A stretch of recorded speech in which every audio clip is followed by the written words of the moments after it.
Chaque année, plus de 20 millions de tonnes de bambou sont récoltées dans le monde. Et ce n'est pas une simple plante, mais un véritable matériau de construction du futur. Imaginez, une seule pousse peut gagner 1 mètre en une seule journée. Et 1 hectare de bambouset produit 10 fois plus de biomasse qu'une pinède classique. Mais le plus fascinant commence lorsque ces tiges géantes arrivent à l'usine. Là, elles passent de simples herbes à des panneaux, aussi solides que l'acier, et en même temps écologiques. Et il y a un secret que vous ne découvrirez qu'à la fin de cette vidéo. Un fait qui changera à jamais votre regard sur le bambou.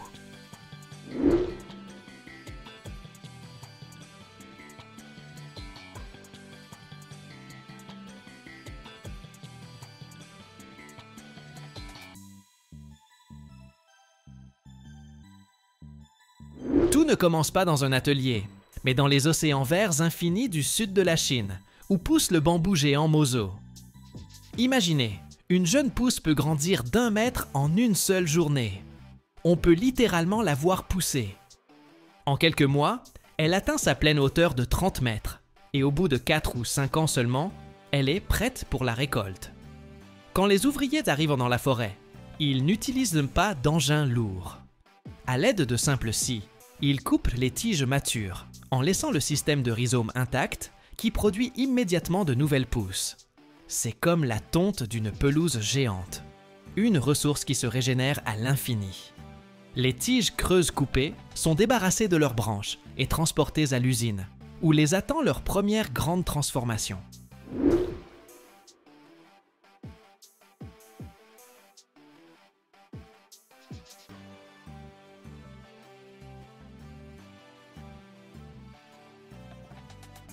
D'abord, d'énormes scies découpent les longues tiges en sections de la longueur souhaitée. Ensuite, ces tubes creux arrivent sur une fendeuse spéciale. Imaginez un coupe-pomme géant. Il fend chaque section à une vitesse incroyable en des dizaines de longues et fines lanières. Mais ces lanières ont encore une forme arrondie, une peau extérieure verte et des nœuds internes. Elles sont donc envoyées à la machine suivante, qui leur offre une véritable manucure. Elle rabote tout le superflu, transformant chaque lanière en une latte parfaitement rectangulaire. Nous avons maintenant des milliers de ces lattes, mais elles sont encore brutes. Un spa industriel les attend. Elles sont plongées dans d'immenses cuves d'eau bouillante, ou traitées à la vapeur chaude. Cette procédure élimine tout l'amidon et le sucre du bambou, le rendant totalement inappétissant pour les insectes et la moisissure.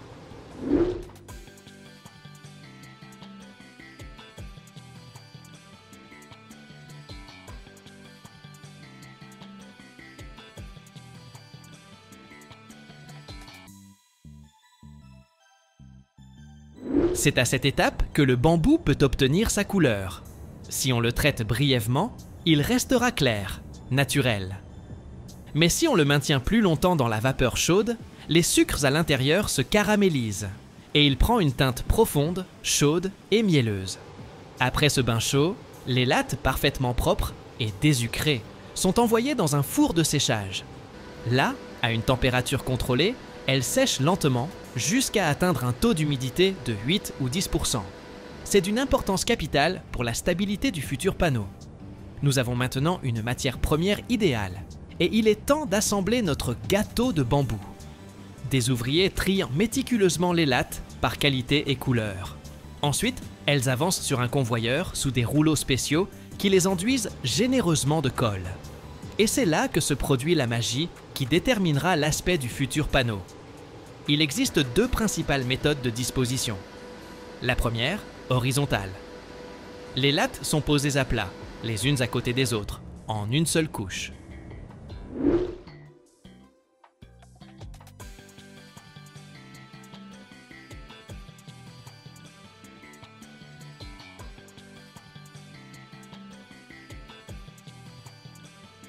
Le résultat est un panneau où l'on voit bien les nœuds caractéristiques du bambou, créant un motif classique et reconnaissable. La seconde méthode, verticale. Les lattes sont tournées de 90 degrés et placées sur la tranche, pressées fermement les unes contre les autres. Le résultat est un panneau au motif plus fin, linéaire et élégant, où les nœuds du bambou sont presque invisibles. Le gâteau de latte de bambou, formé et collant, est prêt pour l'épreuve finale. Il est envoyé sous une presse à chaud. C'est un véritable titan industriel. Avec une force de plusieurs centaines de tonnes et à une température de 150 degrés Celsius, il comprime cette masse. Sous l'effet de la chaleur et de la pression, la colle se polymérise, liant à jamais des milliers de lattes individuelles en un bloc monolithique, incroyablement dense et solide. De la presse sort un panneau énorme, chaud, mais déjà absolument rigide.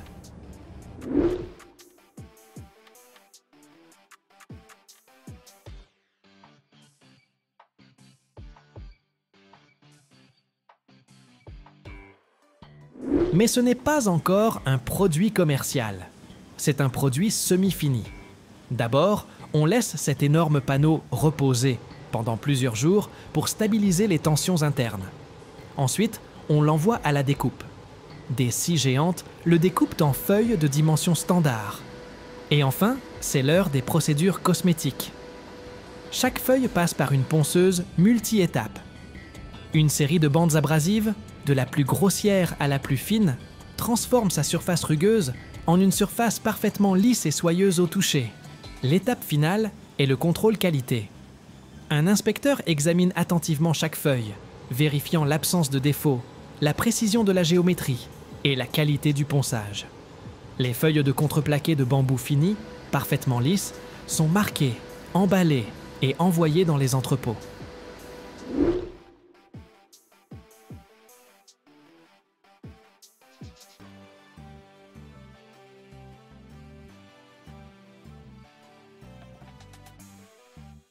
Et c'est ainsi que, après un parcours allant de l'herbe à la croissance la plus rapide de la planète, en passant par des bains de vapeur, des couteaux précis et l'étreinte ardente d'une presse, naît ce matériau étonnant, beau comme un bois exotique, solide comme l'acier et écologique comme la nature elle-même, prêt à devenir un élément stylé et fiable dans nos maisons.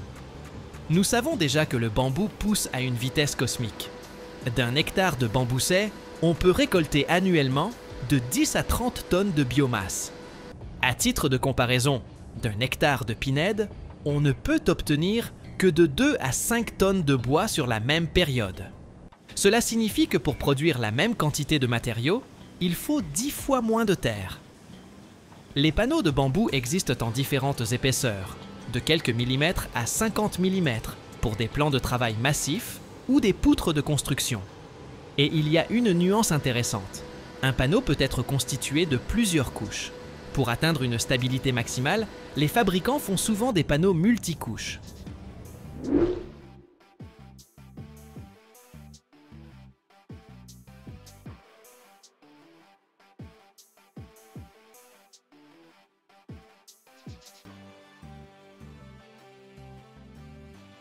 Par exemple, un panneau à 3 couches peut avoir 2 couches extérieures, avec des lattes orientées verticalement, et une couche intérieure avec des lattes orientées horizontalement. Cette structure croisée, comme dans le contreplaqué, rend le panneau incroyablement résistant à la déformation et au gauchissement. Le bambou est le champion de l'absorption du dioxyde de carbone. Un hectare de bambouset peut absorber 62 tonnes de dioxyde de carbone par an, ce qui est 35% de plus qu'une surface équivalente de forêt ordinaire. Cela en fait un matériau non seulement neutre en carbone, mais carbone négatif. C'est-à-dire qu'au cours de sa vie, il absorbe plus de carbone qu'il n'en est émis lors de sa transformation et de son transport.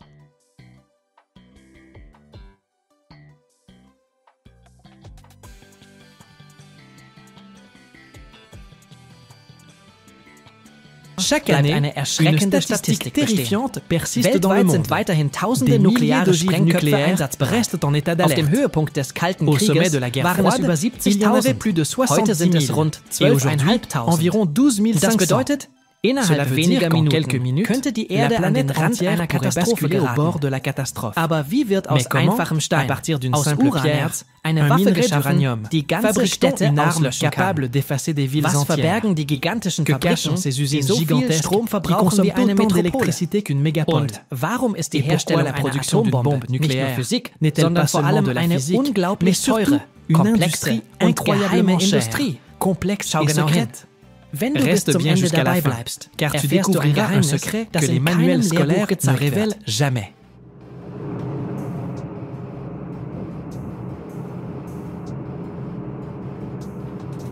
Auf dem Höhepunkt des Kalten Krieges, in den 1980er Jahren, umfasste das weltweite Nukleararsenal über 70.000 Sprengköpfe. Heute hat sich diese Zahl dank Abrüstungsverträgen deutlich verringert, bleibt aber dennoch erschreckend. Zu Jahresbeginn gibt es weltweit ungefähr 12.500 nukleare Sprengköpfe. Davon lagern rund 9.600 in militärischen Depots. Der Rest wartet auf die Demontage. Die beunruhigendste Zahl: etwa 3.800 Sprengköpfe sind auf Raketen und Basen stationiert, also voll einsatzbereit. Das heißt, sie könnten innerhalb weniger Minuten gestartet werden. Alles beginnt im Bergwerk, wo Uranerz gefördert wird. Es ist schlicht Gestein. Nach dem Zerkleinern und einer chemischen Behandlung entsteht ein Konzentrat, der sogenannte Yellow Cake.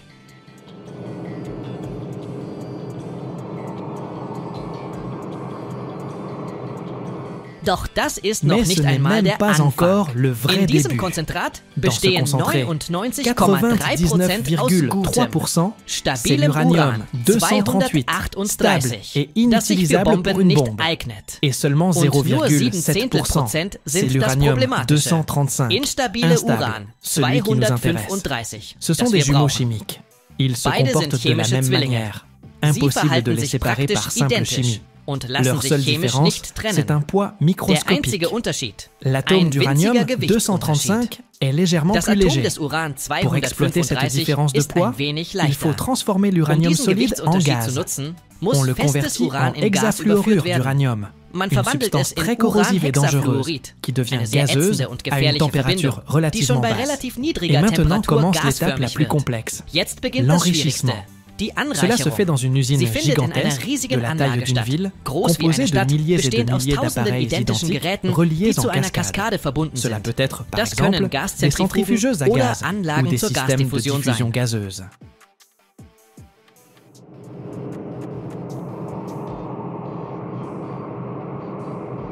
Anreicherungsfabriken wie die alten Diffusionswerke in den Vereinigten Staaten verbrauchten so viel Strom wie eine große Stadt, nur um Atome langsam zu trennen. Zentrifugen sind die heute gebräuchlichste Methode.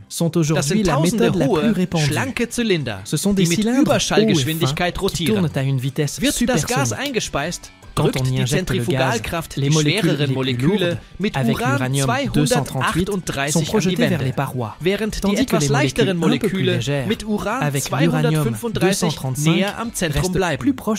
Das Gas aus dem Zentrum, leicht angereichert, wird zur nächsten Zentrifuge weitergeführt, das an der Wand abgereichert wird abgezweigt. Die Gasdiffusion ist extrem energieaufwendig. Das Gas wird unter Druck durch tausende Membranen mit mikroskopisch kleinen Poren gepresst. Die leichteren Moleküle mit Uran 235 passieren die Poren minimal schneller. Der Prozess ist unglaublich langsam.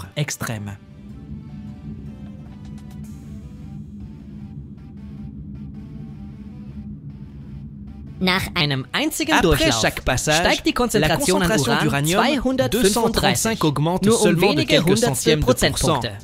Um von natürlichen 0,7% auf waffentaugliche 90% zu kommen, muss das Gas tausende solcher Stufen durchlaufen. Das kann Monate dauern und erfordert eine kolossale Menge an Energie, vergleichbar mit dem Verbrauch einer ganzen Stadt. Wenn schließlich hoch angereichertes Uranhexafluorid vorliegt, wird es wieder in festen Metallzustand überführt. Daraus lassen sich dann Bauteile für einen nuklearen Sprengsatz herstellen. Doch gebraucht wird nicht nur Uran, sondern auch Plutonium. Plutonium-239 kommt in der Natur praktisch nicht vor. Es muss künstlich erzeugt werden, in einem Kernreaktor. In den Reaktor wird gewöhnliches, nicht angereichertes Uran geladen.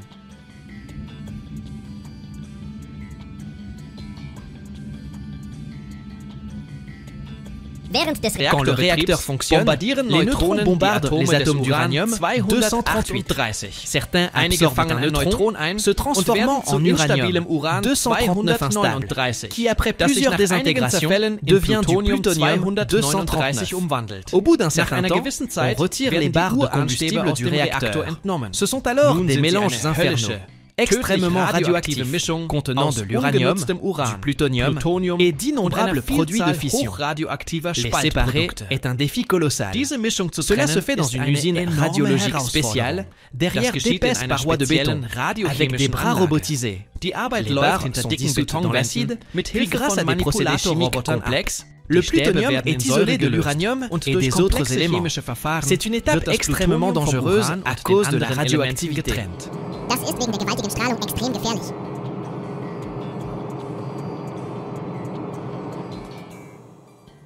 Le plutonium pur obtenu est transformé en métal. C'est un matériau très capricieux, avec plusieurs états cristallins et hautement toxique. On en fabrique ensuite des pièces pour l'arme. Pour produire seulement 1 gramme de plutonium, il faut traiter plusieurs tonnes de minerai d'uranium et brûler des tonnes de combustible nucléaire dans un réacteur. Une fois les matières obtenues, il faut les faire exploser.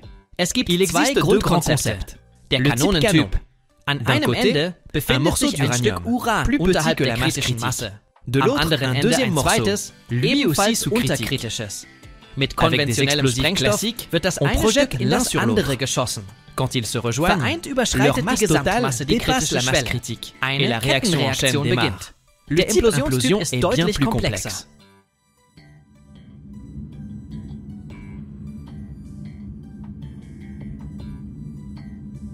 On prend une sphère de plutonium ou d'uranium, plus petite que la masse critique.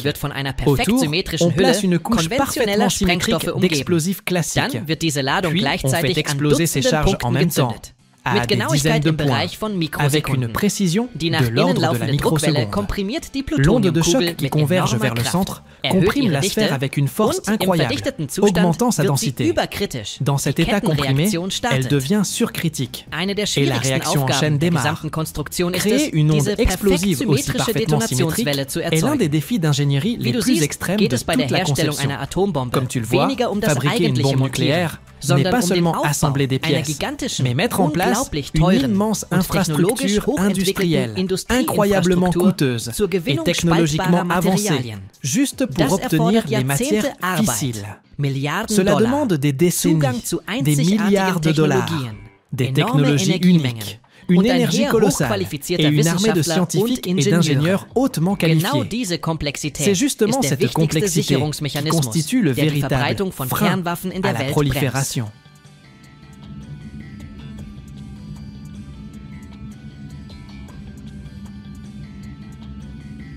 Schätzungen zufolge haben allein die Vereinigten Staaten seit den 1940er Jahren, in heutigen Preisen, über 10 Billionen Dollar für ihr Atomprogramm ausgegeben. Summen, mit denen man viele globale Probleme hätte lösen können.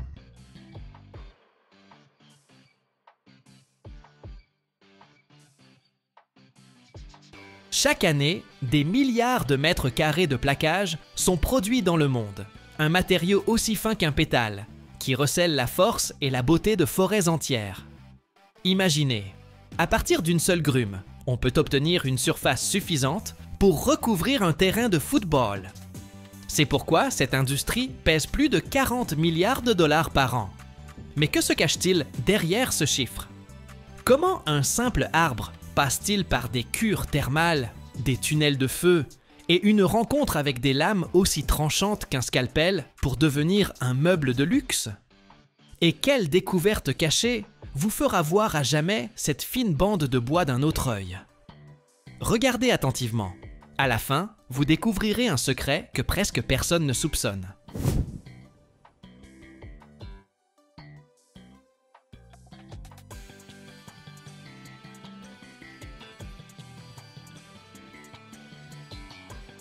N'importe quel arbre ne convient pas à la production de plaquage. Il faut des arbres parfaitement droits, hauts, avec un grand diamètre de tronc, et surtout sans nœuds, fissures ou autres défauts sur une hauteur considérable. Chaque nœud est une cicatrice qui briserait le motif parfait.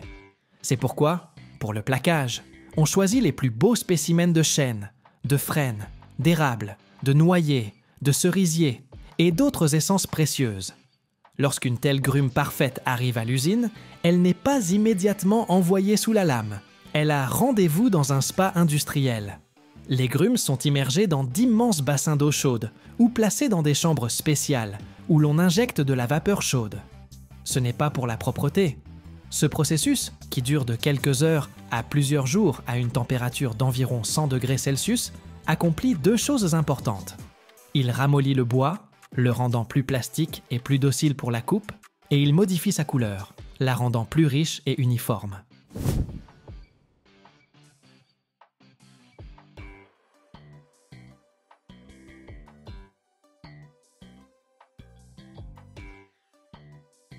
Après ce bain chaud, on écorce la grume.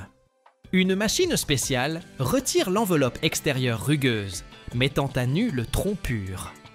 Et c'est là que commence le moment le plus crucial avant le grand spectacle, le centrage. La grume est fixée dans une machine et l'opérateur, à l'aide de lasers, trouve son axe de rotation idéal. C'est d'une importance capitale. Un centrage correct permet d'obtenir la quantité maximale de plaquage de qualité et le plus beau motif. Et c'est alors que la grume, étuvée, écorcée et parfaitement centrée, est prête pour sa rencontre avec la lame.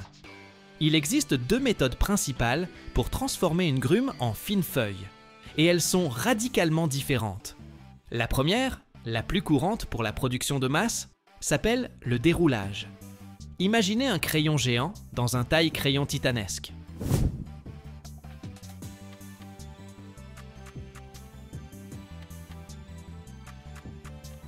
La grume se met à tourner sur son axe, et un très long couteau, affûté comme une lame de rasoir et long comme la grume elle-même, s'approche lentement. Le couteau pénètre dans le bois en rotation et commence à en découper une bande de plaquage continue et large, d'une épaisseur de seulement 1,5 à 3 mm. C'est comme si on déroulait un rouleau d'essuie-tout. De la machine sort une feuille infinie, humide et flexible, qui est ensuite découpée en morceaux de la taille souhaitée. Cette méthode est très productive, mais elle donne un motif caractéristique et un peu aléatoire, qui n'est pas toujours apprécié dans les meubles de luxe. La seconde méthode, utilisée pour obtenir le plus beau plaquage décoratif, s'appelle le tranchage. Ce n'est plus un taille-crayon, mais la plus grande trancheuse à fromage du monde. Ici, la grume, ou une partie de celle-ci sciée en billon, est solidement fixée sur une plateforme mobile. Et au-dessus, ou sur le côté, se trouve un couteau massif et affûté.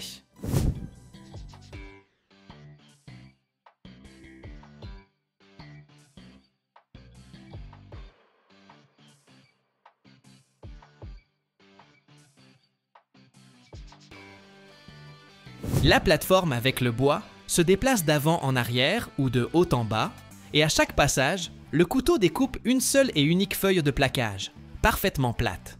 C'est un processus plus lent et moins productif, mais c'est lui qui permet d'obtenir ce motif noble, linéaire ou figuré, que nous apprécions tant dans les meubles de luxe.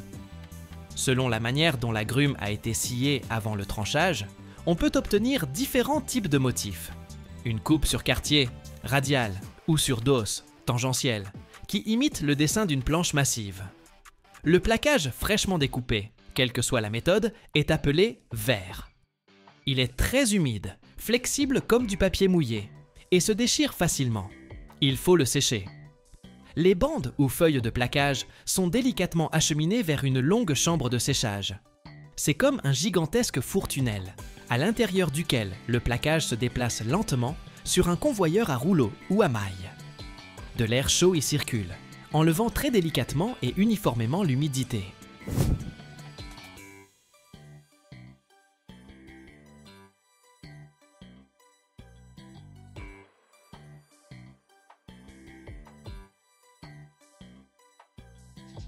Le processus est rigoureusement contrôlé, car un séchage trop rapide ferait craquer ou gondoler le plaquage. En quelques minutes, la feuille humide et molle se transforme en un matériau sec, un peu cassant, mais stable. Après séchage, les feuilles de plaquage ont des bords irréguliers.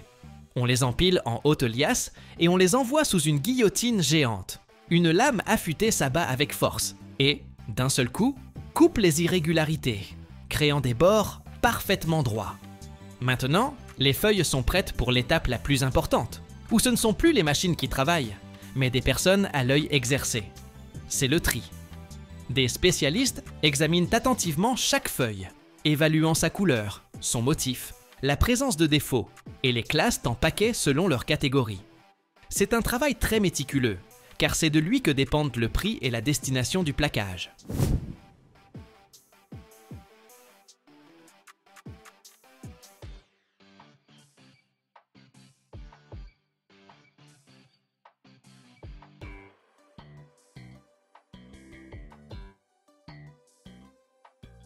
Mais les feuilles de plaquage individuelles sont souvent trop étroites pour fabriquer, par exemple, un plateau de table. Il faut donc les assembler en une seule grande laise. Ce processus s'appelle l'assemblage ou le jointage. 2 feuilles au bord parfaitement droits sont introduites dans une machine spéciale. Elle les presse fermement l'une contre l'autre et un mécanisme spécial les assemble. Il peut s'agir d'un fin fil de colle appliqué en zigzag ou d'une bande de papier gommé. Le résultat est une grande feuille de plaquage continue, prête à être collée sur un support. Et c'est ainsi que, après un parcours allant de l'arbre majestueux dans la forêt, en passant par un bain chaud, une lame affûtée comme un scalpel et le tunnel de feu d'un séchoir, naît ce matériau fin comme un pétale, qui porte en lui toute la beauté, l'histoire et le caractère unique de la forêt, prête à offrir un morceau de celle-ci à nos foyers.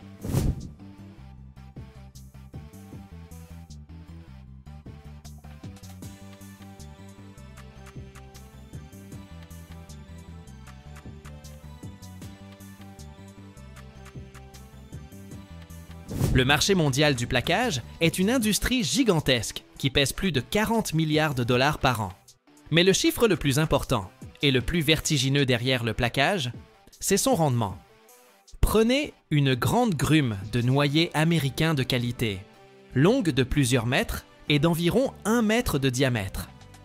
Si on l'assied simplement en planche, on pourrait en faire, disons, une grande table et quelques chaises. Maintenant, attention. Si l'on transforme cette même grume en plaquage de 0,6 mm d'épaisseur, on peut en obtenir entre 1000 et 3000 m² de surface unique. Pour que vous compreniez, c'est assez pour recouvrir la quasi-totalité d'un terrain de football, avec une seule et unique grume.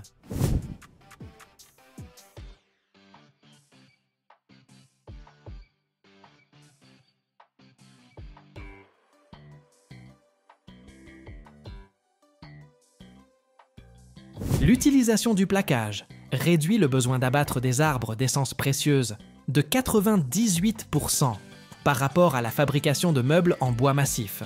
Autrement dit, au lieu d'abattre 20 arbres pour fabriquer 20 tables, nous pouvons abattre un seul arbre parfait et laisser les 19 autres continuer à pousser dans la forêt.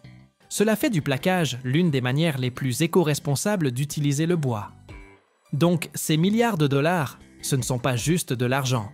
C'est la preuve que la beauté et la rationalité peuvent aller de pair, nous permettant de profiter des motifs uniques de la nature sans lui infliger de dommages irréparables.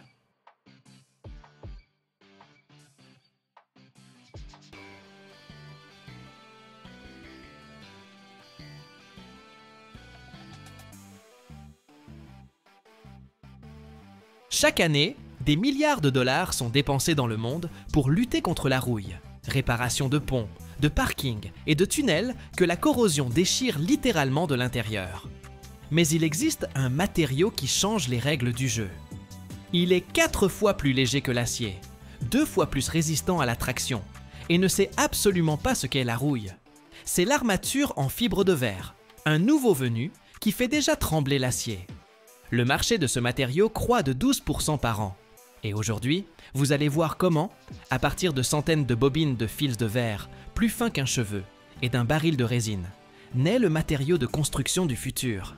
Et à la fin, un secret qui changera à jamais votre vision du béton.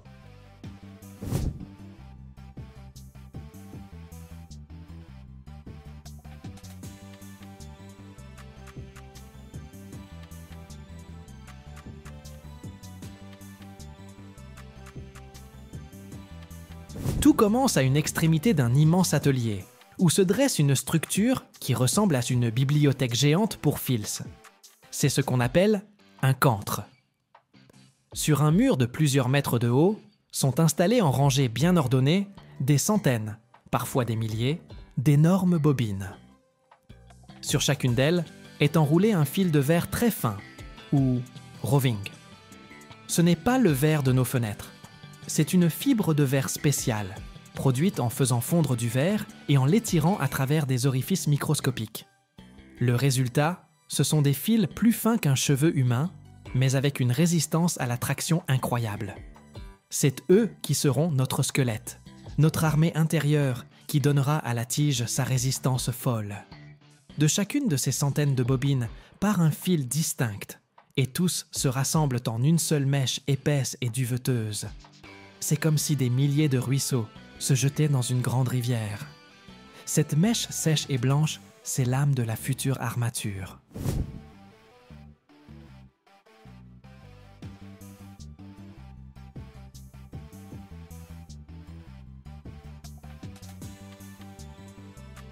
Ensuite, cette rivière de fibres de verre entame son voyage.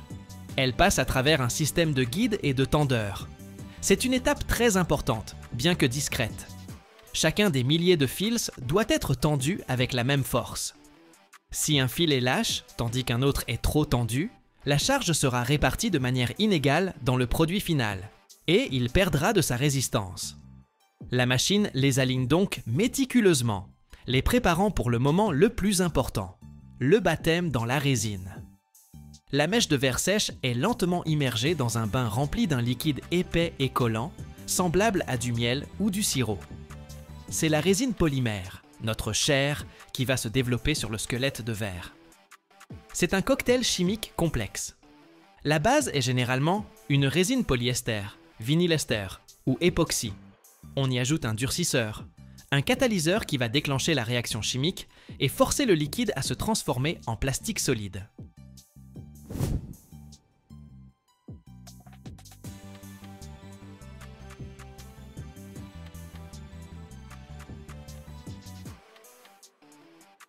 On peut aussi y ajouter divers additifs, des pigments pour la couleur, des inhibiteurs d'UV pour que l'armature ne craigne pas le soleil, et des retardateurs de flamme pour la résistance au feu. Le but de ce bain est d'imprégner chaque fibre, même la plus minuscule. La mèche doit être complètement noyée dans cette résine, pour qu'il ne reste aucune zone sèche. La mèche, imprégnée et lourde de résine collante, sort du bain et se dirige vers son point de naissance, la filière de formage. C'est le cœur de tout le processus. Imaginez une épaisse plaque d'acier avec un trou parfaitement rond et poli, dont le diamètre correspond exactement à celui de la future tige. La filière est chauffée à une certaine température. Lorsque la mèche humide est tirée à travers cet orifice, plusieurs choses se produisent simultanément. Premièrement, la filière, comme une presse, expulse tout l'excès de résine, ne laissant que la quantité nécessaire.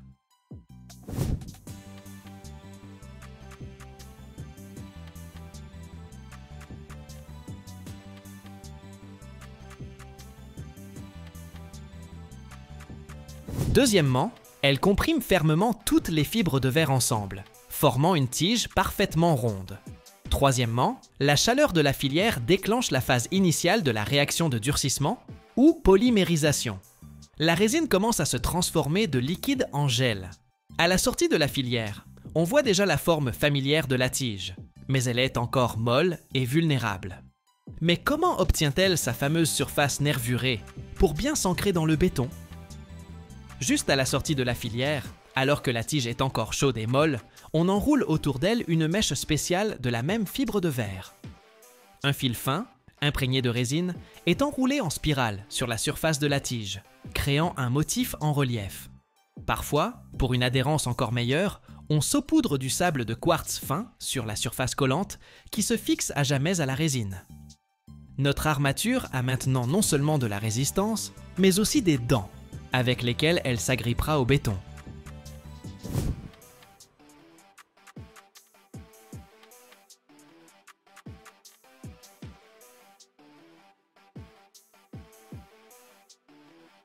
La tige, formée et enroulée, entre dans la plus longue partie de la machine, le tunnel de durcissement, ou four de polymérisation.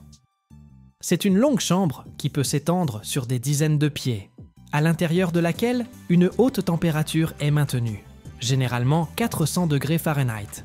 C'est là que la transformation finale a lieu. Ce n'est pas un simple séchage. Sous l'effet de la chaleur, les molécules de résine commencent à se lier activement les unes aux autres, formant un réseau tridimensionnel, solide et rigide. Le sirop liquide et collant se transforme en un matériau composite extrêmement solide et dur, qui lie à jamais des millions de fibres de verre en un seul monolithe.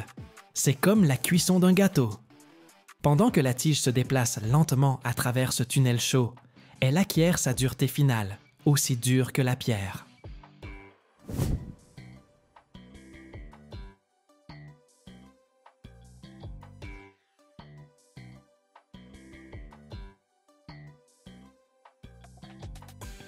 Mais qu'est-ce qui l'attire tout au long de ce parcours? Des bobines au four. À la fin de la ligne se trouve un dispositif de traction spéciale qui a donné son nom à l'ensemble du processus. Il s'agit généralement de deux mécanismes à chenilles, semblables aux chenilles d'un char, placés l'un au-dessus de l'autre.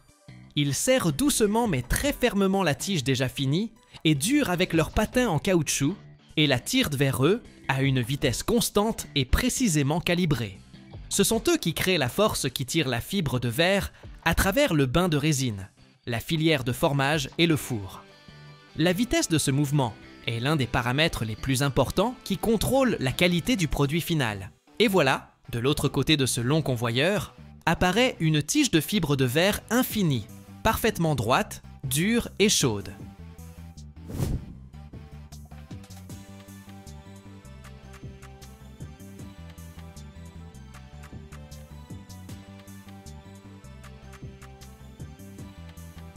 L'accord final, c'est la coupe. Une scie automatique est installée en travers de la ligne.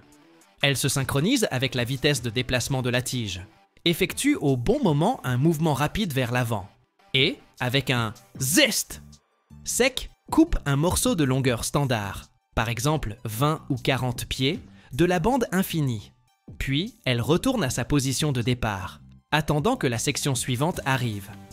Les tiges finies, encore tièdes, roulent sur une table de refroidissement, puis sont rassemblées en paquets, attachées et envoyées à l'entrepôt. Et c'est ainsi que, sous nos yeux, des milliers de fils de verre fragiles et un baril de liquide collant, après un parcours à travers des bains, des presses et des fours, se sont transformés en un matériau de construction du futur, léger mais incroyablement solide, prêt à défier la rouille et le temps dans la jungle de béton. Le marché de l'armature en fibre de verre n'est pas encore un géant comme celui de l'acier, mais c'est le nouveau venu le plus cool et le plus audacieux de la fête, qui gagne rapidement en popularité.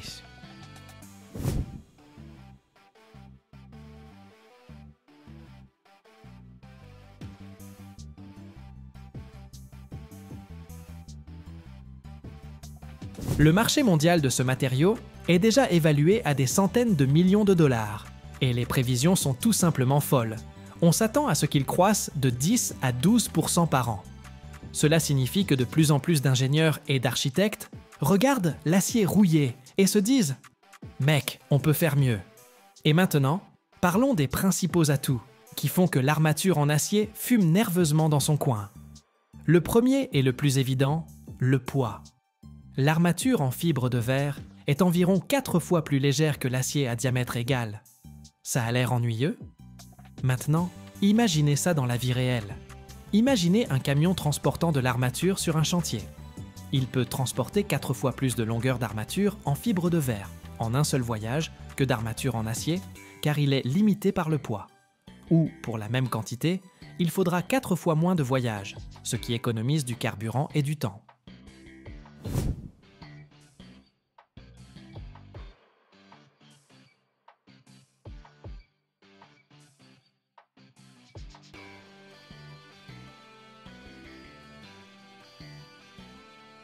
Sur le chantier même, 2 ouvriers peuvent facilement transporter des rouleaux entiers ou des paquets de tiges en fibre de verre, alors que pour déplacer de l'acier, il faut une grue.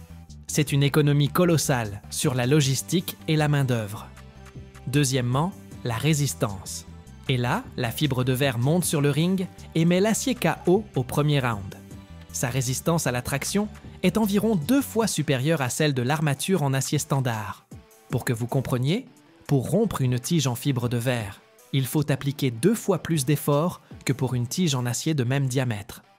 Cela signifie que dans certaines structures, on peut utiliser une armature de plus petit diamètre, économisant encore plus de poids et de volume. C'est comme comparer une corde ordinaire à une corde d'alpinisme.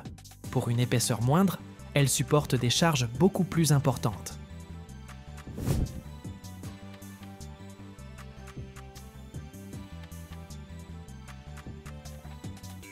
Mais l'atout maître, le véritable super pouvoir de la fibre de verre, c'est sa guerre contre la rouille.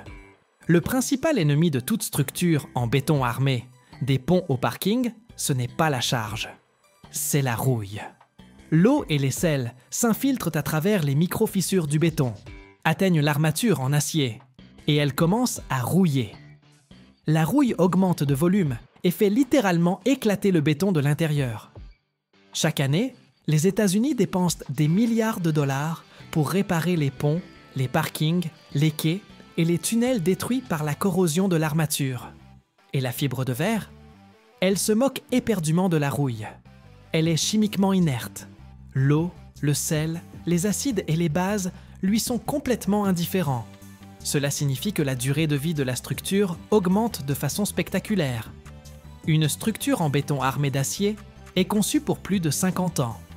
Une structure avec une armature en fibre de verre est tranquillement conçue pour plus d'1 siècle.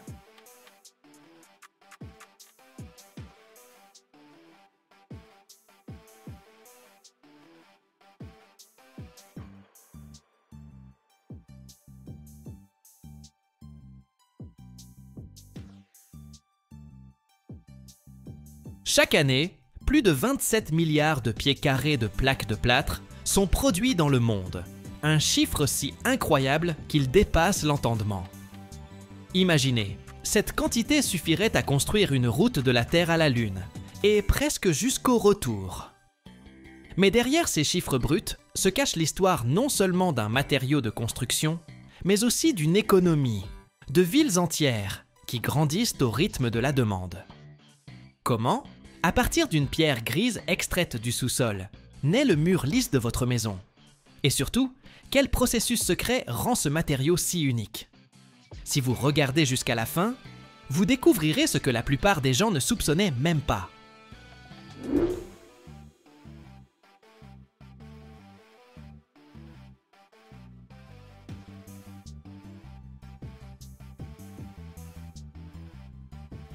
Les chiffres derrière la production de plaques de plâtre aux États-Unis ne sont pas simplement grands.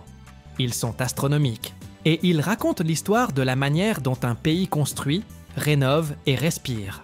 Récemment, les usines américaines ont produit environ 27 milliards de pieds carrés de plaques de plâtre en 1 an. Ce nombre est si colossal qu'il est difficile à saisir. Essayez d'imaginer, si l'on mettait bout à bout toutes ces plaques, on pourrait créer une passerelle d'1 mètre de large qui s'étendrait de la Terre à la Lune et couvrirait près de la moitié du chemin du retour. Ou bien, avec cette quantité de plaques, on pourrait recouvrir entièrement le territoire de l'État du Delaware 2 fois et il en resterait encore. Ce flux incessant de matériaux de construction n'est pas seulement un produit physique, mais aussi un puissant indicateur économique.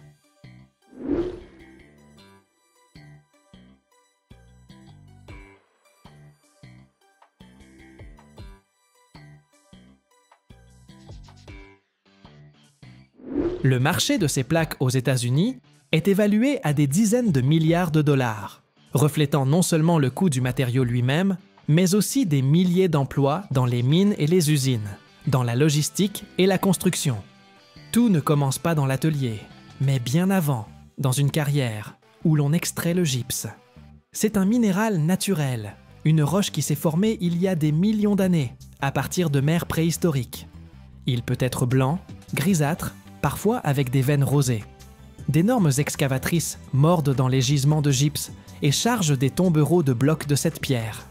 Ces camions amènent des tonnes de gypse à l'usine et le déversent sur une aire de stockage, créant des montagnes entières qui attendent leur transformation. La première étape à l'intérieur de l'usine est un concassage grossier. Les blocs de gypse arrivent dans les mâchoires d'acier géantes d'un concasseur primaire.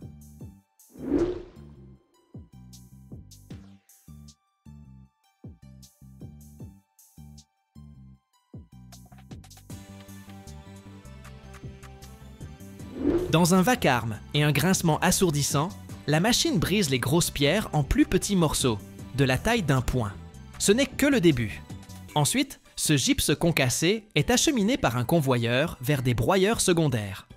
Là, des dizaines de marteaux d'acier, tournant à une vitesse folle, réduisent ces morceaux en fractions encore plus fines, les transformant en quelque chose qui ressemble à du gravier grossier. Mais ce n'est toujours pas suffisant. L'étape finale du broyage transforme le gypse en une fine poudre. Il devient si fin qu'il ressemble à de la farine ou de la poussière. Cette poudre est la matière première principale, mais elle recèle encore un secret qu'il faut révéler. L'étape suivante est l'une des plus importantes et des plus intéressantes. C'est un processus appelé la calcination, et en substance, c'est un séchage contrôlé du gypse. Le fait est que, dans la structure cristalline du gypse naturel, sont emprisonnées des molécules d'eau.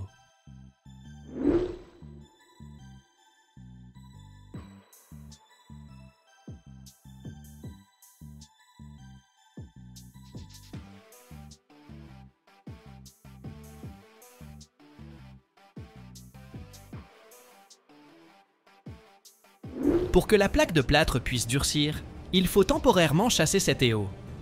Pour ce faire, la poudre blanche est introduite dans un immense four rotatif. Il ressemble à un tambour géant, incliné sous un léger angle. À l'intérieur de ce four, une température très précise est maintenue, environ 150 degrés Celsius. La poudre de gypse, en tournant lentement à l'intérieur du tambour, se réchauffe et l'eau qui y est liée se transforme en vapeur et s'évapore. Chimiquement parlant, le gypse se transforme en hémihydrate de sulfate de calcium, mais plus simplement, il devient assoiffé.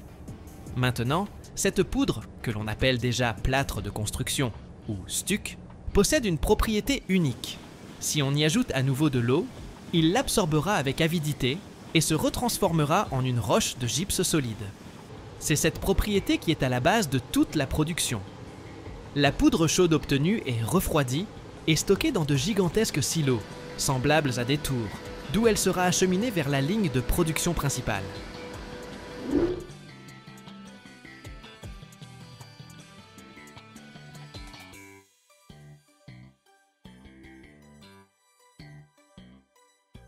Et maintenant commence le plus spectaculaire, la création de la plaque elle-même. Dans l'atelier, un immense convoyeur, long de plusieurs centaines de mètres. À son départ se trouvent 2 rouleaux géants de papier cartonné spécial et dense. Un rouleau pour la face avant, il est parfaitement lisse, blanc.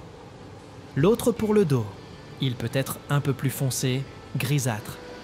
La bande du rouleau inférieur, celui de la face avant, se déroule et se pose sur le convoyeur, formant un chemin infini. Parallèlement, dans un mélangeur gigantesque, semblable à un robot de cuisine industrielle, on prépare le cœur. On y verse en continu notre poudre de gypse assoiffée, de l'eau et tout un cocktail d'additifs divers.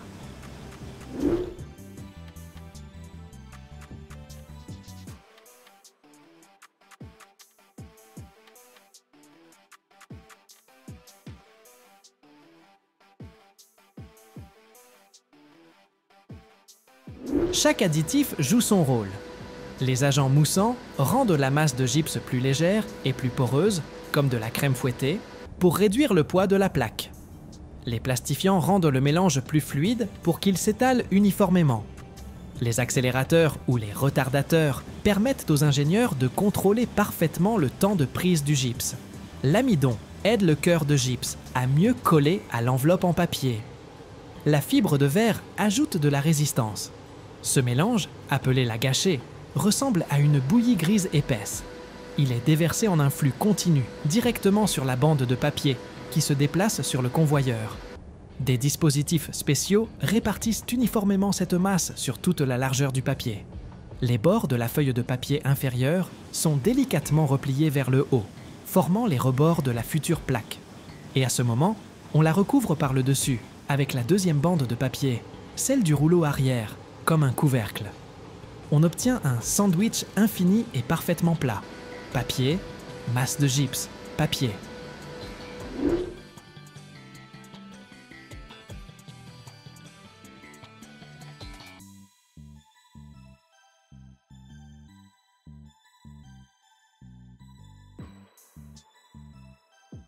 Ce sandwich passe immédiatement entre deux rouleaux ou sous une plaque de formage qui le comprime à une épaisseur précisément définie, par exemple un demi-pouce. La plaque de plâtre fraîchement formée, encore molle et humide, poursuit son voyage sur un très long convoyeur, appelé la ligne de prise. Sa longueur peut atteindre plusieurs centaines de mètres. Pendant que la plaque se déplace lentement, un véritable miracle se produit à l'intérieur. La poudre de gypse réagit avec l'eau. La fameuse réaction de réhydratation a lieu. Le gypse redevient une roche solide, en dégageant de la chaleur. Si l'on touche la plaque à ce stade, elle sera chaude. En quelques minutes, la masse meuble devient suffisamment dure pour conserver sa forme. Au bout de cette longue ligne se trouve un couteau volant.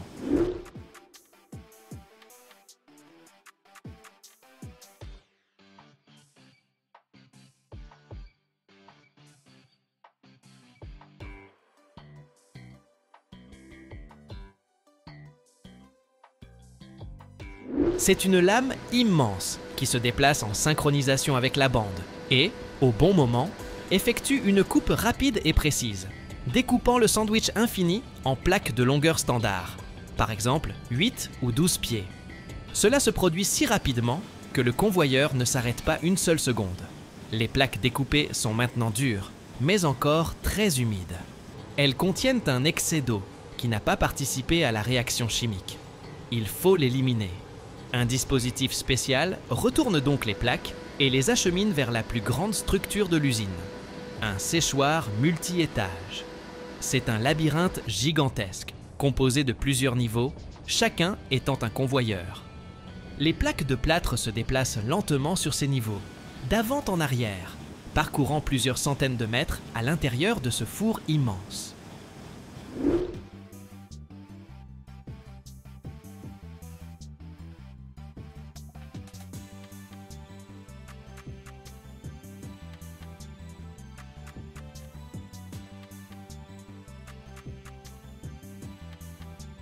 L'air chaud qui circule à l'intérieur en évapore délicatement l'humidité excessive.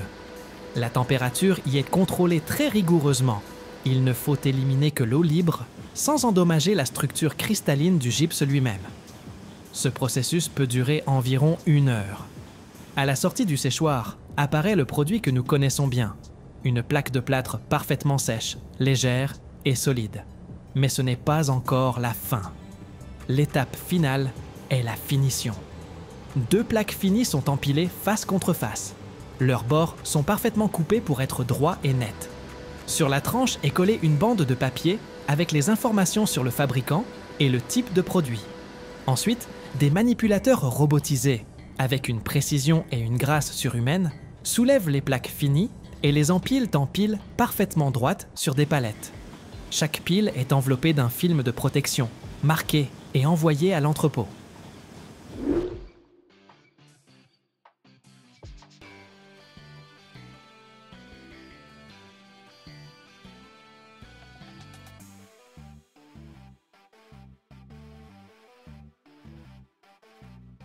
De là, elle partira sur les chantiers pour faire partie de la maison de quelqu'un, se transformant d'une simple pierre grise extraite du sous-sol en un mur lisse et accueillant. La production de plaques de plâtre est comme un baromètre de la santé du secteur de la construction. Lorsque l'économie est en plein essor, les gens construisent activement de nouvelles maisons et rénovent les anciennes, et la demande de plaques de plâtre monte en flèche. Les usines qui fabriquent nos produits tournent à plein régime, et le flux de camions qui livrent les plaques finies à travers le pays devient infini. Le cœur de cette production bat à l'unisson du rythme du marché immobilier. Géographiquement, cette industrie a aussi ses centres. Bien que les usines de plaques de plâtre soient réparties dans tout le pays pour être plus proches des grands marchés de la construction, l'extraction de la matière première, le gypse, est concentrée dans certains États. Les leaders ici sont des États comme le Texas, l'Oklahoma, le Kansas, le Nevada et l'Iowa.